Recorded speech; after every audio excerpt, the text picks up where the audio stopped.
করি, কেন হারাম রোজগার করি? এলো এক কথা। আচ্ছা, এখানে অর্থটুকুর আরেকটু আছে, দেখেন। এরপরে আল্লাহ বলেন ওয়ায়ালামু মুস্তাকাররাহা ওয়া মুস্তাউদাহা। মানুষের অবস্থান দুইটা, একটা হলো সাময়িক অবস্থান, একটা হলো দীর্ঘমেয়াদী অবস্থান। সাময়িক অবস্থান হলো হায়াতের এই দুনিয়া, দীর্ঘমেয়াদী অবস্থান হলো কবর। আল্লাহ বলেন সাময়িক এই দুনিয়ায় তুমি কখন কোথায় থাকবা আমি এটাও জানি, চূড়ান্তভাবে তুমি কোথায় দাফন হইবা, কবরস্থ হইবা, আমি সেটাও জানি, আমি সেটাও জানি। তাইলে তোমার শেষ সেকেন্ড পর্যন্ত তুমি কোথায় কোথায় থাকবা আমি তাও জানি, আর সর্বশেষ কোথায় তুমি মাদফুন দাফন হইবা আমি তাও জানি। আল্লাহ বলেন আমি শুধু জানি মনে করছো না, কুল্লুম ফি কিতাবিম মুবিন, বরং সমস্ত কিছু আমি রব্বুল আলামিন আমার নির্ধারিত লৌহে মাহফুজের যেই খাতা কিতাব, আমার সেই লৌহে মাহফুজের মধ্যে স্পষ্টভাবে লিখে রাখছি। আসবা কোন দিন, যাবা কোন দিন, মায়ের পেট থেকে বের হইবা কোন দিন, আবার এই পৃথিবীর মায়া ত্যাগ করে মৃত্যুবরণ করবা কোন দিন, হাসবা কয়বার, কাঁদবা কয়বার, হাত উঠাবে কয়বার, পা উঠাবে কয়বার, চোখ খুলবে কয়বার, কানে শুনবা কয়বার, আল্লাহ তাআলা বলেন লোকমা মুখে দিবা কয়বার, পানির ঢোক গিলবা কয়বার। খোদার কসম আল্লাহ বলে আমি সব সব লিখে রাখছি, সব লিখা, হিসাব কর, হিসাব কর। আল্লাহ তাআলা, আমি অনেক সময় বলি আল্লাহ তাআলা কোনো বোর্ডিং চালায় না। আল্লাহ কি চালায় না? বোর্ডিং। বোর্ডিং বুঝেন না? আরে মাদ্রাসার যে বোর্ডিং ছাত্ররা জেনে খায়, আল্লাহ বোর্ডিং চালায় না। বোর্ডিং চালায় না মানে কি?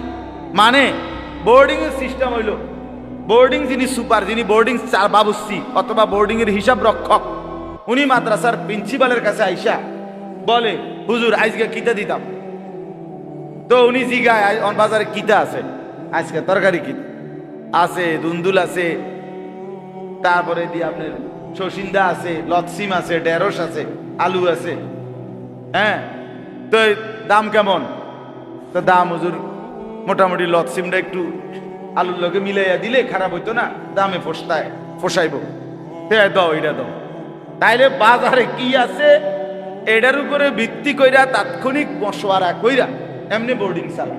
আল্লাহ তাআলা কোনো এমন না যে ফেরেশতা এসে জিজ্ঞেস করছে আল্লাহ এই মোট মানুষ হলো 800 কোটি, আজকে সকালের নাস্তা কি দিতাম? তা আল্লাহ তাআলা জিজ্ঞাসা করছে ফেরেশতা মোট পরোটা আছে কয়টা, আর এমনি স্বাভাবিক রুটি আছে কয়টা, আর ভাত আছে কয় কেজি, এটি একটা হিসাব দাও।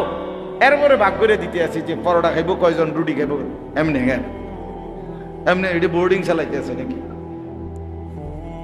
রব্বুল আলামিন বলেন কুল্লুম ফি কিতাবিম মুবিন, বরং আসমান জমিন সৃষ্টির 50,000 বছর আগে আমি আল্লাহ প্রতি লোকমা, প্রতি ফোঁটা, প্রতি বিন্দু লিখে রাখছি, সব লেখা। ওয়ামা মিন দাব্বাতিন ফিল আরদি ইল্লা আলাল্লাহি রিজকুহা ওয়া ইয়ালামু মুস্তাকাররাহা ওয়া মুস্তাওদাআহা কুল্লুম ফি কিতাবিম মুবিন। রব্বুল আলামিন বলেন, আবারও সেই আয়াত বলেন ওমা নুনাজ্জিলুহু ইল্লা বিকাদারিন মালুম, আমি সব কিছু নাজিল করি নির্ধারিত পরিমাণ হিসাব করে। ইন্না কুল্লা শাইইন খালাকনাহু বিকাদার, আল্লাহ বলেন আমি সব কিছু সৃষ্টি করেছি পরিমাণ মতে, কোনো অপরিকল্পিত কিচ্ছুই আমার নাই। আমি রব্বুল আলামিনের ভান্ডারে কোনো কমতি নাই, আছে কি? এইবার এই কথাগুলো কেন বললাম, এই আয়াত পড়লাম কেন, কি বলতে চাচ্ছি আমি? 1 নাম্বার কথা হইল হারাম রোজগার কেন করবেন। 2 নাম্বার কথা হইল ছেলে মেয়েকে দিন থেকে, আল্লাহর কোরআন থেকে, মূল কথা এটা আমার টার্গেট ছিল মূলত এই কথাটা বলা, সন্তানকে, ছেলে মেয়েকে আল্লাহর কোরআন, রাসূলের সুন্নাহ, দিন শিক্ষা থেকে কেন বঞ্চিত করবে। এই কারণে কি যে এইভাবে পড়লে, এইভাবে দিন শিখলে, আল্লাহর কোরআন নবীর সুন্নাহ শিখলে, কোরআন সুন্নাহর ইলম অর্জন করিলে ঠিক মতো খাইতে পাবে না, ঠিক মতো দুনিয়ার হায়াত চলবে না, খাদ্যের কষ্ট পাবে, থাকার কষ্ট পাবে, বিয়া করতে অসুবিধা হবে, জিফুত কম হইব, অথবা টাকা পয়সার টানা হেঁচড়া পড়বে, অভাবে পড়বে। এটাই ছিল বিষয়। যদি এইটা মানসিকতা না হয়, তাহলে বাচ্চাকে আল্লাহর কোরআন থেকে, যদি এটাও কারণ না বলে, আপনি যদি কর না বাতের চিন্তায়, টাকার চিন্তায়, উপার্জনের চিন্তায় আমি আমার বাচ্চাকে কোরআন শিখাই নাই, এই চিন্তায় না, তাইলে তো আপনি আর চাইতে বড় গাদ্দার যে আপনি আল্লাহকে বিশ্বাসই করেন না, আল্লাহর কোরআন লাগবে এটা মনেই করেন না। তো আপনি কি জাতের মুসলমান বলেন? একজন মুসলমান যে তার সন্তানকে কোরআন শিখাইল না, কি কারণ হইতে পারে? দুই কারণ হইতে পারে। এক কারণ হইল ভাত মাছ চাল ডাল চাকরি উপার্জন দুনিয়া চলার ক্ষেত্রে কষ্ট পাবে। কথা বলেন না কেন? এটা একটা কারণ হইতে পারে, এই কারণে পড়াইলাম না। আরেকটা হলো আমি আল্লাহকেই মানি না, কোরআনকেই মানি না, ইসলামকেই মানি না। এটা কিছু কোনো পড়ালেখা, আমি এটাই মনে করি। তো কোনোটার অনুমতি আছে কি? কথা বলেন। এই ভাত মাছ চাল ডালের কষ্ট পাবে এই কথাও যদি কেউ বিশ্বাস করে, মনে মনে ভাবে, তো তার ঈমান থাকবে তো? কথা বলেন না কেন? আল্লাহ তাআলা এত ভাবে বলার পরও তুমি বলতে আসো না আপনি ফাইতেন না। তাইলে কোরআনে আছে লা নাসআলুকা রিজকা নাহনু নারযুকুক। রব্বুল আলামিন বলছেন, আমি রব্বুল আলামিন স্ত্রী সন্তান পরিজন চালাইতে তোমাদের কারো সাহায্য চাই না। রিজিক দিতে, খাদ্য খাবার পৌঁছাইতে কারো সাহায্য লাগবে না। হ্যাঁ, নাহনু নারযুকুকা, আমি আল্লাহ একাই সকলকে রিজিক দেব। আল্লাহ বলেন ওয়ালা তাকতুলু আওলাদাকুম খাশিয়াতা ইমলাকিন, ক্ষুধার ভয়ে, অভাবের ভয়ে, দারিদ্রতার ভয়ে সন্তানকে মেরে ফেলো না। নাহনু নারযুকুকুম ওয়া ইয়্যাহুম, আল্লাহ বলেন আমি তোমাকেও রিজিক দেব, তোমার সন্তান পরিবারকেও রিজিক দেব।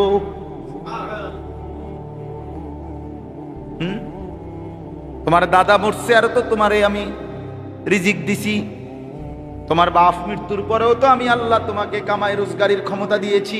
ছিল হেবড়া মূল্যে আর তুমি কিছু করতে পারতা না, অন করো কেমনে? কথা বলেন না কেন? তোমার বাপের বাপ দাদা তো মনে করছিল হেবড়া মূল্যে তোমার বাপে কিছু করতে পারবে না, কিন্তু তোমার দাদা মরার পরেও তো তোমার বাপ মৃত্যু পর্যন্ত রোজগার করেছে কিনা বলেন? অতএব কোন যুক্তিতে সন্তানকে দিন থেকে বঞ্চিত করা, আল্লাহর কোরআন থেকে বঞ্চিত করার কোন অধিকার, কোন যুক্তি নেই। শুধুমাত্র খামখেয়ালি, গাফলতি, অথবা আল্লাহর প্রতি আস্থার অভাব, আখিরাতের প্রতি বিশ্বাসের অভাব, আর কিচ্ছু না। শুধুমাত্র এই ছাড়া আর কিছু না। খাদ্য খাবার রিজিক দুনিয়া কার কতটুকু পূরণ হবে তা তো আল্লাহ তাআলার পক্ষ থেকে ফয়সালা করা আছে, সব নির্ধারণ করা আছে। এই জন্য দয়া করে আপনারা যে কয়জন বসছেন প্রত্যেকের কাছে অনুরোধ, প্রতিটা সন্তানের দ্বীনের পিছনে তার নামাজ, তার আখিরাত, তার আল্লাহর কোরআন শেখা, এক্ষেত্রে মূল দায়ভার শিখলো না, পড়লো না, পারলো না, এক্ষেত্রে মূল জবাবদিহিতা খোদার কসম শুধুই কেবল মা বাবা মূল বিষয়। সাফ কথা মনে রাখি। অর্থাৎ কি বুঝাইতে চাইছি বুঝেন নাই? আপনি যদি মনে করেন এই ছেলেটা নামাজ পড়ে নাই কেন, আল্লাহর কোরআন পড়তে পারে নাই কেন, এটা আমগো গ্রামের মসজিদের ইমাম সাহেবের জবাবদিহি করব হাসরের ময়দানে, জি না, ভুল। আপনি জবাব দিতে হবে। আমগো গ্রামের মাদ্রাসার মুহতামিম সাহেব মুফতি নাসির হে জবাব দিব না, মুফতি নাসিরের আব্বাও জবাব দিব না, আপনি জবাব দিবেন। আল্লাহর নবী সাল্লাল্লাহু আলাইহি সাল্লামের হাদিসটা আমি পড়ছি। নবীজি বলছেন কুল্লু মাউলুদিন ইউলাদু আলাল ফিতরা, প্রত্যেকটা মানব সন্তান আল্লাহর পক্ষ থেকে ইসলাম মানার যোগ্যতা নিয়েই ভূমিষ্ঠ হয়। কি মানার? সৃষ্টিগতভাবে। আমি অনেক সময় আল্লাহ আমাদের খুলনার হযরত বিশেষ করে বাংলাদেশের অন্যতম একজন বুজুর্গ হযরত মাওলানা মুফতি নুরুল আমিন সাহেব, হযরত খুব এটা বুঝায় যে আল্লাহ তাআলা প্রত্যেক মানব সন্তানকে, মানুষকে ইসলাম মানার যোগ্যতা দিয়ে শরীরটা সাজিয়েছেন, গঠন করেছেন, সৃষ্টি করেছেন। হযরত বলেন এখানে জেদ্দুর, এইখান থেকে এদ্দুর, এই তালু হাতের জেদ্দুর, মানুষের এই মুখের এখান থেকে এইখান এদ্দুর, অর্থাৎ আল্লাহ যে বলছে দুই হাত দিয়া সমস্ত মুখমণ্ডল ধৌত করা, এটা যে একটা ফরজ অজুর মধ্যে, এইটা জেদ্দুর, এখানে জায়গাটাও এদ্দুর, পানি লইলে এখানে পূর্ণ হবে এদ্দুর, অর্থাৎ আল্লাহ পাক মানার যোগ্যতা দিয়েই শরীরটাকে গঠন করেছে।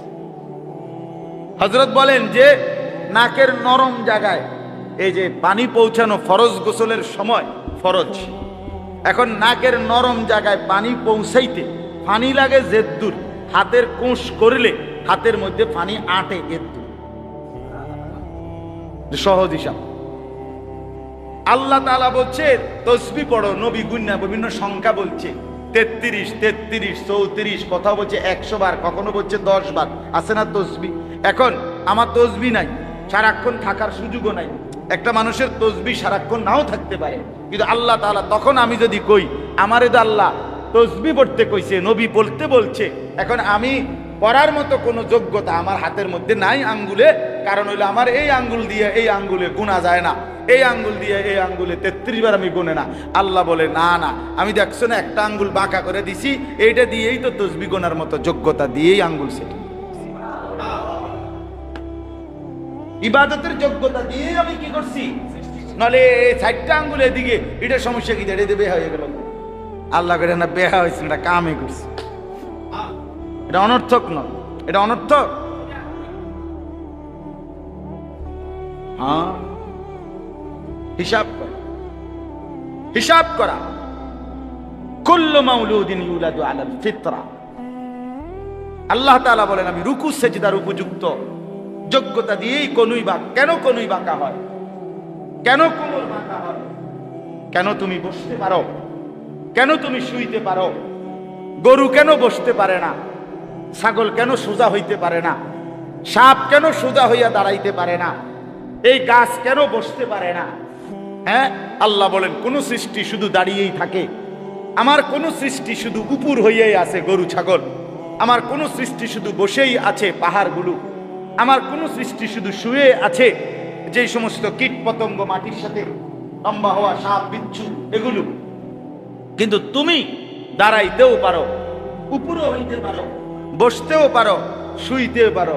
তো তোমার শুধু ভাত মাছ, শুধু পেশাব পায়খানা, শুধু যৌন চাহিদা পূরণের জন্যই যদি হইতো, তাহলে ওই গরু ছাগল কুকুর বিড়াল সাপ বিচ্ছু এগুলোর তো আমি এক অবস্থাতে রাখাই, তাদের খাদ্য, তাদের মানে যৌন চাহিদা, তাদের পেশাব পায়খানার প্রয়োজন পূরণ করতেছি, ঘুমের প্রয়োজন পূরণ করতেছি।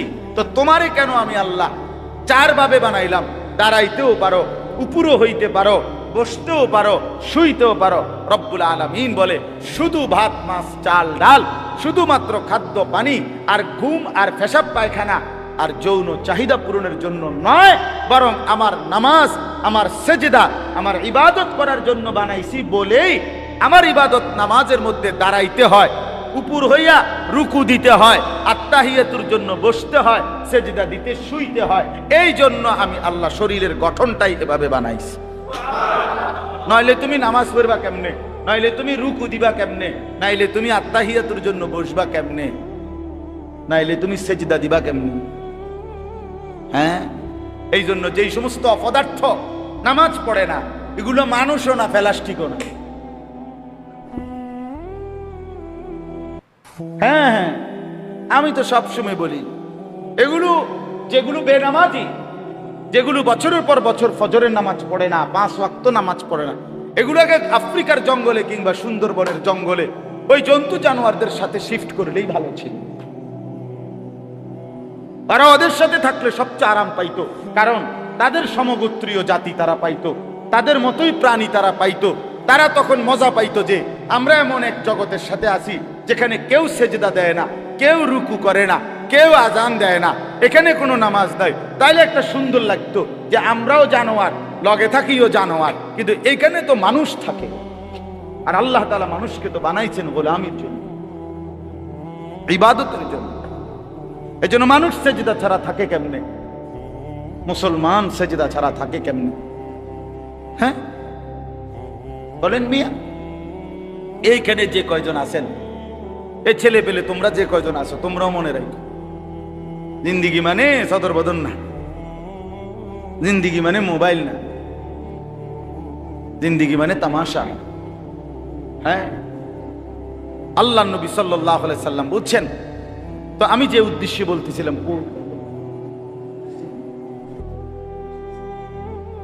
যোগাযোগ হয়েছিল। আচ্ছা মাশা, আমার তো কথা বলার কথা ছিল 10-15 মিনিট। মাশাআল্লাহ। তাইলে এরপরে নবীজি বলেন ফাআবাওয়াহু ইউহাব্বিদানিহি, তাহলে আমার গাড়ি আগায় যাইতে বলেন, আমার গাড়ি কি পাঠান?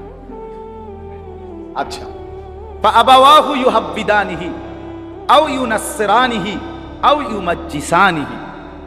এই কথাটা খেয়াল, আমি যে উদ্দেশ্যে বলতেছিলাম, নবীজি বলেন প্রত্যেকটা মানব সন্তানকে আল্লাহ পাঠাইছিলেন ইসলাম মানার কি দিয়া?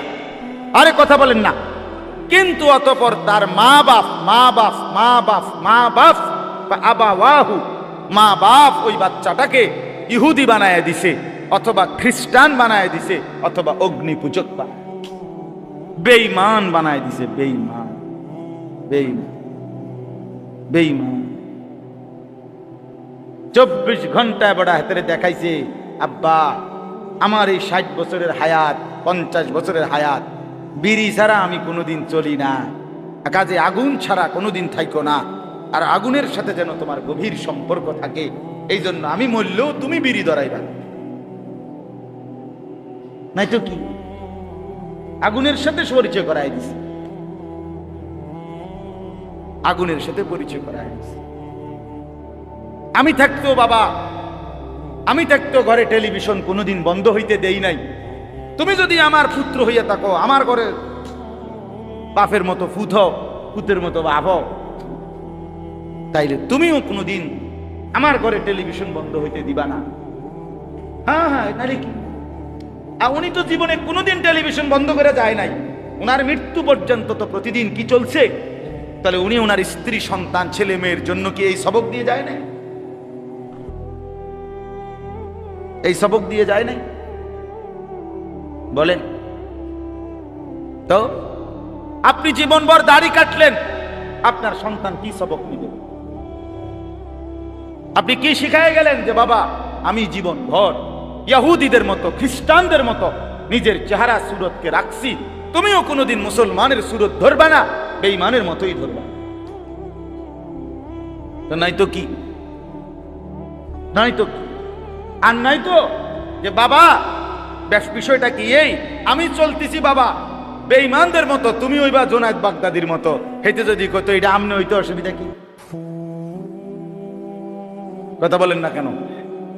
একজন লোক যদি কয় যে বিড়ি খাইতে খাইতে তার ফুতেরে যদি কয় বাবা বড় হইয়া চেষ্টা করবা, একবার বাইজিদ বস্তামি হইবার চেষ্টা করবা, তো হেই ফুতে যদি কয় আব্বা যেটা আমনে আমারে হইতে বলতেছেন এটা আমনে হইতে সমস্যা কি?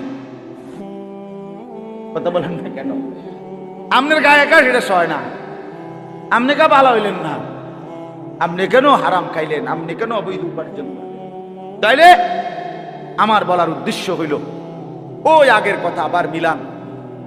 রব্বুল আলামিন রিজিক সবার বরাদ্দ রাখছেন, শুধুমাত্র টাকার জন্য, খাদ্য খাবারের জন্য সন্তানকে দিন থেকে বঞ্চিত করেন না, লাভ হবে না। মা বাবা দায়ী থাকবে, নবীজি বলছেন মা বাবা দায়ী থাকবে। এই মহল্লার যে কয়জন মুসলমান আছেন মৃত্যু পর্যন্ত ওসিয়ত করে যাবেন যে আমার সংসার, আমার সন্তান, আমার বংশের কেউ যেন মাদ্রাসা ছাড়া একজনও যেন না, সবাই আল্লাহর কোরআন যেন শিখে। আলহামদুলিল্লাহ, আমার আব্বা, আমরা 5 ভাই 3 বোন, আমার বাবা রেখে গেছেন। আমরা 5 ভাই 3 বোন, আর আমাগো ভাই বোন আর ছেলে মেয়ে মিল্লা, আর আমার মা আছে এখন বরাবর 25 জন। আমরা 25 জন, আমার গুণা একবারে 25 জন। এই 25 জনের মধ্যে আমাদের 5 ভাই 3 বোন, আমরা হলাম 8 জন, মা হইলে 1 জন, তাহলে 9 জন।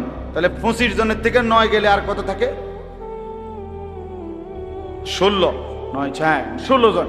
এই 16 জন বাচ্চার একজনও আল্লাহর কোরআন ছাড়া, রসুলের সুন্নাহ শিখে নাই, কোরআন শিখে নাই, একজনও নাই, একজনও নাই। আলহামদুলিল্লাহ, একজন।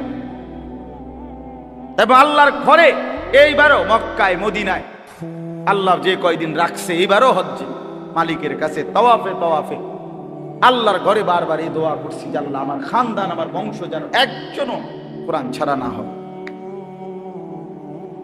কোরআনে আছে আল্লাহর নবী ইব্রাহিম আলাইহিস সালাম দোয়া করছেন, ওমিন যুররিয়াতিনা উম্মাতান মুসলিমাতান। ইব্রাহিম নবীর দোয়া, আল্লাহর ঘর কাবা বানাইয়া ইব্রাহিম নবীর দোয়া ছিল যে আল্লাহ আমার বংশধর, ওমিন যুররিয়াতিনা, আল্লাহ আমার বংশধরকে সর্বযুগে উম্মতে মুসলিমা, আপনার অনুগত বানাইয়েন। ওমিন যুররিয়াতিনা উম্মাতাম মুসলিমাতাল লাক ওয়া আরিনা মানাসিকানা। আল্লাহ আমারে আমার সন্তান বংশধরকে আপনার ইবাদতের, আপনার বন্দিগির সমস্ত নিয়ম কানুন শিখায়া দেন। কেমনে পড়বো নামাজ, কেমনে দেব যাকাত, কেমনে করব হজ, কেমনে করব কুরবানি, আপনার বন্দিগি আপনি শিখায়া দেন। অতুবা আলাইনা, যা কিছু ভুল ভ্রান্তি গুনাহ নাফরমানি তওবা করছি মাওলা, আপনি মাফ করে দেন। ইন্নাকা আনতাত তাওয়াবুর রহিম, আপনি তো সবচেয়ে বেশি তওবা কবুলকারী, আপনি দয়ালু মেহেরবান। আরো শুনেন, আরো শুনেন, আল্লাহর কোরআনে আল্লাহ বলেন ইব্রাহিম নবীর আরেকটা দোয়া। ইব্রাহিম নবী আল্লাহর কাছে দোয়া করে বলেছেন, রব্বি জাআলনি মুকিমাস সালাহ, আল্লাহ আমি ইব্রাহিমকে মৃত্যু পর্যন্ত পূর্ণ নামাজি বানান। কি বানান? কি বানান? সবাই বলেন, ওয়ামিন যুররিয়াতি, ওয়ামিন যুররিয়াতি, সাথে সাথে বললেন এবং আমার বংশধর সন্তানাদিদেরকেও নামাজি বানান। রব্বি জাআলনি মুকিমাস সালাতি ওয়া মিন যুররিয়াতি, আল্লাহ আমাকেও নামাজি বানান, আমার সন্তানদেরকেও নামাজি বানান। এরপরে মজার বিষয় হইল, ইব্রাহিম নবী এরপরে আরো দোয়া করছে, আরো অনেকগুলো দোয়া এরপরে আছে কোরআনে ইব্রাহিম নবীর দোয়া। কিন্তু এই কথাটা বলে যে আল্লাহ আমাকে নামাজি বানান, আমার সন্তানদেরকেও নামাজি বানান, এইটা বলে আবারও বলছেন রব্বানা ওয়া তাকাব্বাল দুআ, আল্লাহ বাকিগুলো দোয়া যা করব সেগুলো পরে শুনেন, পরে কবুল করেন, এটা কিন্তু এখনই কবুল করে নেন। আল্লাহ এখন এটা আগে এটা কবুল করছেন নি কোন, আগে এটা ক্লিয়ার করেন। বুঝেন না? একসাথে 13 মিনিটের দোয়া যা কইছি আল্লাহ, ভাত মাছ চাল ডাল কাঁথা বালিশ সব দিয়ে এক লগে দিয়ে, না না, ইব্রাহিম নবীর কথা এইটা আগে আলাদা দোয়া যে আল্লাহ আমাকেও নামাজি বানান, আমার সন্তানদেরকেও নামাজি বানান। রব্বানা ওয়া তাকাব্বাল দুআ, আল্লাহ এটা কিন্তু আলাদাভাবে এক্ষুনি গ্রহণ করে নেন। রব্বানা গফিরলি, এরপরে বলছেন আলাদা আবার নতুন দোয়া শুরু করছেন, আল্লাহ আমারে মাফ করে দেন। যদি বলেন ইব্রাহিম ছেলে মেয়ের কথা মনে রাখলেন, মা বাবার কথা মনে রাখলেন না বুঝি? ইব্রাহিম নবী বলে শোনো না, আমি তো কইতে আছি রব্বানা গফিরলি ওয়া লিওয়ালিদাইয়া, আল্লাহ আমারও মাফ করে দেন, আমার মা বাপকেও মাফ করে দেন। যদি বলি ইব্রাহিম নবী বাপ মার কথাও মনে রাখলেন, জিফুতের কথাও মনে রাখলেন, সমস্ত ইমানদার মানুষের কথা বুঝি ভুলে গেলেন? আল্লাহ বলেন না না, ইব্রাহিম নবী বলে না না, শোনো না আমি এরপরে কি বলি, ওয়ালিল মুমিনিনা ইয়াউমা ইয়াকুমুল হিসাব, আল্লাহ সমস্ত মুমিনদেরকেও মাফ করে দেন। আর কি বাকি? ইয়াউমা ইয়াকুমুল হিসাব, যেদিন হিসাবের দিন হবে সেদিন আমারও মাফ করেন, মা বাপকেও মাফ করেন, সমস্ত ইমানদার মুমিনদেরকেও মাফ করে দেন। হ্যাঁ, এই জন্য বাপ ফিকির চাই, ফিকির চাই। দিন শিখান সন্তানকে, দিন শিখান। এই ছোট ছোট মাদ্রাসাগুলো কষ্ট করে, বহুত কষ্ট করে চালায়, টানা হেসরা অভাব সব সময়, কিন্তু এরপরেও আল্লাহর কোরআন নিয়ে, আল্লাহর দিন নিয়ে আঁকড়াই আছে, বহুত কষ্ট করে। আপনারা যদি সবাই আন্তরিক না হন তাইলে হবে কেমন? আপনাদের একটা ছেলে, এইখানেও যে কয়জন ছেলে আছো ভাইয়া, আল্লাহর দিন শিখো, স্কুলে পড়ো, শুরু করে দিছো পড়ালেখা, কোনো সমস্যা নাই, আগে পিছে পড়ো। স্কুলে যাওয়ার আগে 1 ঘন্টা কোনো এক ফাঁকে 30টা মিনিট আল্লাহর কোরআনের জন্য সময় দাও। 6 বছর লাগুক, কোরআন শরীফ শুদ্ধ হয়ে যাবে। বিকাল বেলা একটু সময় দাও। মুরব্বী যে কয়জন আছেন, চা দোকানের থেকে কদ্দুর সময় মসজিদে দেন। বনবিড়ি আর চা বিস্কুটের এই ফালতু সময় থেকে বেহুদা সময় নষ্ট না করে আল্লাহর কোরআনের জন্য কিছুটা সময়, বরকত হবে, হায়াতের দাম বাড়বে, আখিরাতে সুন্দর হবে, স্ত্রী সন্তান পরিজন দিন পাবে। প্রত্যেকেই তার বাবা মাকে অনুসরণ করে, আপনি না বললেও সে আপনাকে অনুসরণ করে, এটা বাস্তব। আমার ছোট ছেলে আপনার সাফওয়ান, আমার 2 ছেলে, ছোট ছেলে, সারাক্ষণ বাসায় নামাজের মুসল্লারে ভাঁজ করে, টুল আছে টুলের খাড় করায়, ওয়াজ কি ওয়াজ, কেউ বোঝে না হেতে কি কয়, আল্লাহ কইতে পারবো। আমার বড় মেয়ে, আমার বিবি অনেক বাড়ি কইছে আমার বাবা হেতে কি কয়, হেতে কইতে, কিন্তু মাগার উড়ে এলায় সব। হ্যাঁ, সে তো তার বাবা, আমি সে তো দেখছে আমারে, দেখছে, তাহলে বোঝা গেল সন্তান তার বাবাকে কি করে, ফলো ফলো। আমার বড় মেয়ে, আমার বিবি সব সময় হিজাব পরে, বোরকা পরে, হিজাব। আমি এ পর্যন্ত আলহামদুলিল্লাহ, আজকে আমার ছোট্ট মেয়ের বয়স 3 বছর, সেপ্টেম্বরে পূর্ণ হবে। এর মধ্যে কথা বলার পর থেকে যে কয়বার উমরায় গেছি, একবার হজে গেছি, একবার মোটামুটি এর বুঝের কিছুটা বুঝের এই 3 বছরের ভিতরে বয়সের 2বারই আমি আমার এই ছোট্ট মেয়েটাকে মোবাইলে যতবারই জিগাইছি মক্কা মদিনা থেকে, আব্বু তোমার জন্য কি আনতাম, এক কথাই বলছে হিজাব হিজাব, আব্বু হিজাব, আমি হিজাব হিজাব। এবং বাসার গেটের কোনোভাবে এই পাশে আনা যাবে না হিজাব ছাড়া। বাইরে যাইতে হইলেই তার মাথাতে কি দিতে হবে, সে বুঝে, তার মা, তার বোন, সে তাদেরকে দেখে অনুসরণ করে। তাহলে প্রতিটা সন্তান মা বাবাকে কি করে বলেন, অনুসরণ করে। এজন্য মা বাবার জিম্মাদারি সন্তানকে দিন দেওয়া, সন্তানকে দিন দেওয়া। আল্লাহ তাআলা রিজিকের জন্য ঠকাবে না, খাদ্য খাবারের জন্য আল্লাহ ঠকাবে না, রিজিক বন্টন করা আল্লাহ এখানে বলছেন। আমি সকলের রিজিকের ফয়সালা আমি আল্লাহ আমার দায়িত্বে তুলে নিলাম, আমার কাঁধে তুলে নিলাম। এই জন্য আমরা প্রত্যেকে ইনশাআল্লাহ চিন্তা করেন, ফিকির করেন, আমরা প্রত্যেকের ইনসাফের সাথে আমাদের মধ্যে এই ভাবনা আমরা ভাবেন। দেখেন 2টা শব্দ এখানে গুরুত্বপূর্ণ। একটা শব্দ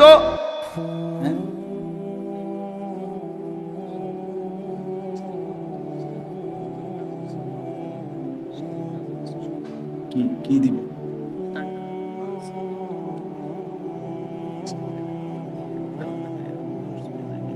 কিচ্ছুই তো ভাইয়া কাছে আসতে। আচ্ছা, একটা ছোট্ট বিষয়, এটা যদি আপনাদের দিলে সুবিধাজনক হয়, সামর্থ্য, মানসিকতা যেটুকুই হয়, মাদ্রাসার একটু জরুরত আছে। মাদ্রাসার সিঁড়ি এবং কি রঙের কাজ, মাদ্রাসার সিঁড়ি এবং রঙের একটু কাজ আছে। তাইলে এইটার জন্য আপনারা কেউ উঠাউঠি করেন না। আমার পরম শ্রদ্ধেয় বড় ভাই, ভাইয়া আমার উস্তাদও, ভাইয়া আমার ছোটবেলায় পড়ালেখা করাইছে আদর করে, জীবনের প্রথম প্রাইমারি স্কুল পাশ করার পরে ভাইয়া কুলে করে আমারে মাদ্রাসায় দিয়ে আসছে, নোয়াখালী লক্ষ্মীপুর টুমচর মাদ্রাসায়। বাসের সিটে